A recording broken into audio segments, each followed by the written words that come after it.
သူတစ်ပါးစကားကြောင့်ယုံကြည်ချက်မရင်းညိုင်ပါစေနဲ့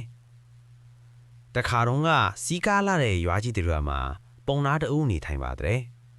ပုံနာဟာရွာတကာလှည့်ပြီးဘေဒင်ဟောပြောခြင်းရိုးရာဒလေရွာရွတ်ဖတ်စုတောင်းခြင်းများကိုပြုလုပ်ပြီးအသက်မွေးလေးရှိတယ်တခါတော့သူဟာတထေးကြီးတဦးရဲ့အိမ်မှာရွတ်ဖတ်စုတောင်းခြင်းအမှုကိုပြုပါတယ်အဲ့ဒီလိုရွတ်ဖတ်ပြီးတဲ့နောက်မှာတော့တထေးကြီးဟာအဖို့အခါအဖြစ်ဝါဖီးတဲ့စိတ်တကောင်ကိုပေးရခဲ့တယ်ပုံနာဟာဝမ်းထအားရနဲ့စိတ်ကိုကျိုးနဲ့ခိုင်မာစွာတုတ်ဆိုင်ပကုံးပေါ်မှာထမ်းပြီးအင်းကိုပြန်လာခဲ့တဲ့အဲ့ဒီလိုပုံနာဟာစိတ်ကိုထမ်းပြီးပြန်လာတာကိုလူလိန်၃ယောက်ကတွေ့မြင်လိုက်ပါတယ်ပုံနာကတော့သူ့အတွေးနဲ့သူ့မောလူလိန်တွေကိုတတိမထားမိခဲ့ပဲဖြစ်နေခဲ့တယ်လူလိန်တွေဟာပုံနာရဲ့စိတ်ကိုလှုပ်ချင်တာကြောင့်ဘလို့လုပ်ရမလဲဆိုတာအချင်းချင်းတိုင်ပင်ကြတယ်အဲ့ဒီနောက်မှာတော့အကျဉ်းစီအတိုင်းပုံနာသွားရလမ်းရဲ့တော်တော်ဝေးဝေးကိုအရင်ရောက်အောင်သွားပြီးပုံနာအလာကိုစောင့်ဆိုင်နေတယ်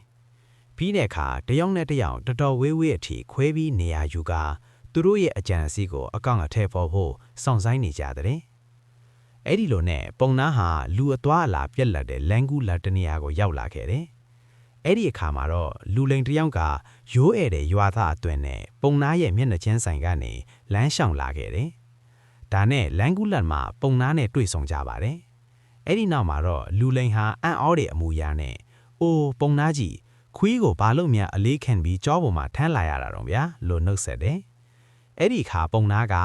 မင်းမျက်လုံးများကန်းနေသလားကွာငါထမ်းလာတာစိတ်ကွာစိတ်ယူများယူနေသလားမသိပါဘူးလို့ပြန်ပြောလိုက်တယ်အဲ့ဒီခါလူလင်းက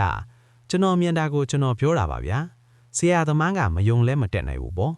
စိတ်ဆိုးသွားရင်တောင်းပန်ပါတယ်လို့ပြောပြီးထွက်ခွာသွားတော့တယ်